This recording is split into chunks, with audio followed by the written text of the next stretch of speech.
नमस्ते भारत। अहमदाबाद से take off करते समय प्लेन कैसे क्रैश हुआ हम इसको जानेंगे और पैसेंजर जो A11 सीट पर बैठे थे जिनका नाम मुकेश कुमार विश्वास है उनकी जान कैसे बची इसको भी डिटेल में समझते हैं। तो आप देखिए, कुछ एनिमेशन से दिखाता हूं मैं। सबसे पहले प्लेन जो है रनवे से टेक ऑफ करता है। वो टेक ऑफ करता ही है कि सबसे हाईएस्ट ऊंचाई उसकी 425 फीट होती है।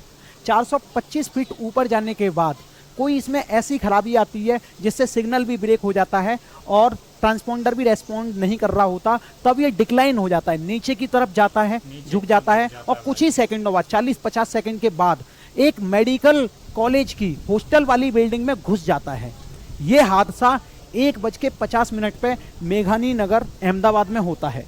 तो प्लेन यहाँ पर आप देखिए क्रैश हो जाता है। फिर एक ये मातम का दृश्य बन जाता है क्योंकि ये घटना दिन की है और आपको मैं बता चुका हूँ कि मेडिकल कॉलेज के एक हॉस्टल की बिल्डिंग की बात है। तो दिन में हो रहा था 1:50 के आसपास लंच, जिसमें हॉस्टल में बच्चे भी बैठे हुए थे। तब ये प्लेन जो है उसकी जो नोज कॉन होती है, आगे वाला हिस्सा होता है, वो हॉस्टल के अंदर घुस जाता है। आप चित्र में देख पा रहे हो। अब ये वही प्लेन है जिसके फ्यूल टैंक में 1,20,000 लीटर फ्यूल भरा हुआ था। अब सोच के देखिए आप, अगर आपके घर के आसपास थोड़ी सी भी पेट्रोल में आग लग जाती है तो कितना भयानक दृश्य होता है। सिलेंडर फट जाता है तो कितना भयानक दृश्य होता है। 1,20,000 लीटर फ्यूल वाला जहाज जब क्रैश होता है, इससे थोड़ी सी भी चिंगारी मिलती है तो पूरे आसमान में धुआं ही धुआं हो जाता है। अब हम बात करते हैं इस प्लेन के अंदर बैठे हुए यात्रियों की।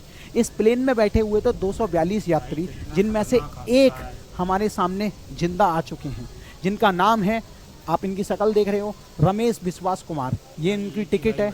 ये इकोनॉमी की सीट पे बैठे हुए थे। सीट नंबर आप यहाँ पे देख रहे हो 11A।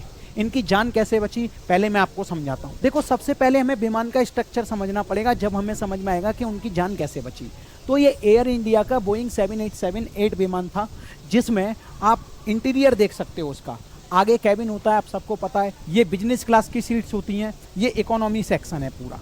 इकोनॉमी सेक्शन में सबसे आगे वाली सीट पर 11 नंबर पर ए वाली पोजीशन पर बैठे थे हमारे विश्वास, जो कि बिल्कुल जिंदा रहने का विश्वास लेके आए थे।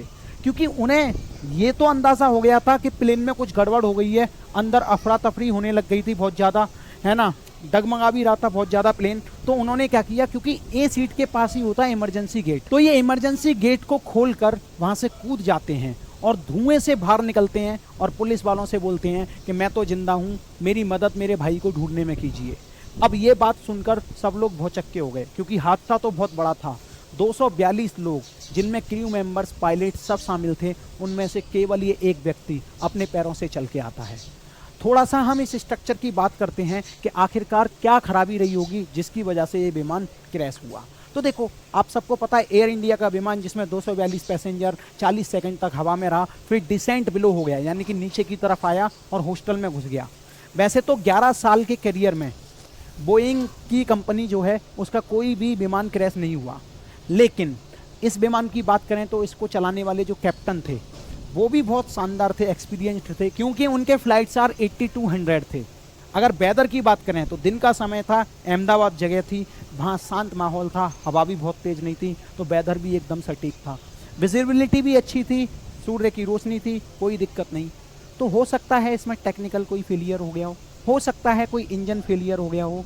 अब ये जानकारी आपको आगे मिलेगी कि किस वजह से विमान क्रैश हुआ, क्योंकि जो प्लेन के अंदर एक ब्लैक बॉक्स होता है उसमें से इंफॉर्मेशन को रिट्रीव किया जाता है, फिर बताया जाता है कि इसके क्रैश होने का कारण क्या है। तो आगे चलते हैं अब हम, क्योंकि आप जानते हैं प्लेन क्रैश होने से जस्ट पहले ट्रांसपोंडर जो होता है उसने सिग्नल ड्रॉप कर दिए। तो ये ट्रांसपोंडर होता क्या है, 20 सेकंड बाद इसने अपने सिग्नल ड्रॉप किए। तो ट्रांसपोंडर एक ऐसी डिवाइस होती है जो कि लोकेशन के बारे में बताती है, हाइट के बारे में बताती है, स्पीड का डाटा देती है प्लेन का, और ये डाटा किसको सेंड किया जाता है, ट्रैफिक कंट्रोलर को। तो ये ट्रैफिक कंट्रोलर के पास डाटा सेंड करते हैं, लेकिन ये सिग्नल ब्रेक हो गया, जिसकी वजह से ट्रैफिक कंट्रोल रूम में भी कुछ भी नहीं पता चल पाया। आगे चलते हैं। अब एक हादसा कुछ दिन पहले और हुआ था, जो कि रांची का हादसा था। देखो, प्लेन हवा में उड़ रहा था, एक गिद्ध आकर प्लेन से टकरा जाता है। गिद्ध इस तरीके से टकराता है कि प्लेन में कुछ ना कुछ खराबी आ जाती है। आप देख रहे हो बॉडी डिफॉर्मेशन हो गया है, तो इमरजेंसी लैंडिंग करानी पड़ी और लैंडिंग कराई रांची में। तो आप ये समझिए कि कोई भी पंछी अगर प्लेन से टकरा जाता है तो भी उसकी इमरजेंसी लैंडिंग करानी पड़ती है, चेक करना पड़ता है कि कहीं प्लेन खराब तो नहीं हो गया। क्योंकि आज से बहुत समय पहले की बात करें तो 1988 में एक हादसा हुआ था। एक प्लेन 1000 किलोमीटर प्रति घंटा की स्पीड से हवा में उड़ रहा था। कुछ कबूतर उसके जेट इंजन में फंस गए थे।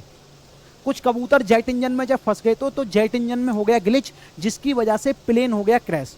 तो पंछियों के चक्कर में भी कभी कभी प्लेन क्रैश हो जाता है। तो ये समस्याएं बहुत देखने के लिए मिलती हैं। हालांकि हम सब लोग जानते हैं कि 241 लोगों की हानि हुई, जिनमें से एक तो बच चुके हैं। लेकिन आप सोचिए कि दुनिया में कितनी अनसर्टेनिटी है। ये लोग अहमदाबाद से लंदन जा रहे थे, कुछ अपनी बिजनेस मीटिंग के लिए जा रहे थे, कुछ घूमने के लिए जा रहे थे, है ना, कुछ किसी से मिलने के लिए आए थे इंडिया, कुछ बाहर काम करने जा रहे थे। अलग अलग लोग अपना अलग अलग प्लान बना के जाते हैं, फिर भी बेचारे क्या करें। लाइफ बड़ी ही अनप्रेडिक्टेबल है। मैं आपसे भी यही कहना चाहूँगा कि ज़िंदगी को खुल के जियो, पता नहीं कब कौन सी चीज़ हो जाए। अगर आपको पढ़ाई करनी है ढंग से तो फन इन पाठशाला का लिंक दे रखा है डिस्क्रिप्शन में, आप वहाँ से मेरे से लॉन्ग क्लास में जुड़ सकते हो। मैं क्लास 9 से लेकर 12 तक IIT JEE नीट का भी पढ़ाता हूँ। तो आप एप्लीकेशन पर जाके पूरी क्लास का एक्सेस कर सकते हो, है ना। कोर्स की फीस भी कुछ भी नहीं है, ठीक है, बहुत नॉर्मल है, बहुत नॉमिनल फीस है, क्योंकि मेरी इच्छा ये है कि हर घर में अच्छी शिक्षा पहुँचे। और मैं एक और अनाउंसमेंट करना चाहूँगा, मैं यूट्यूब पर रेलवे का फ्री पढ़ाने जाऊँगा गवर्नमेंट एग्जाम वाले स्टूडेंट्स को। तो ठीक है, आपको उसका पूरा का पूरा आइडिया इसी चैनल पर मिल जाएगा, तो आप मेरे साथ जुड़े रहना। बाय बाय, टाटा, जय हिंद।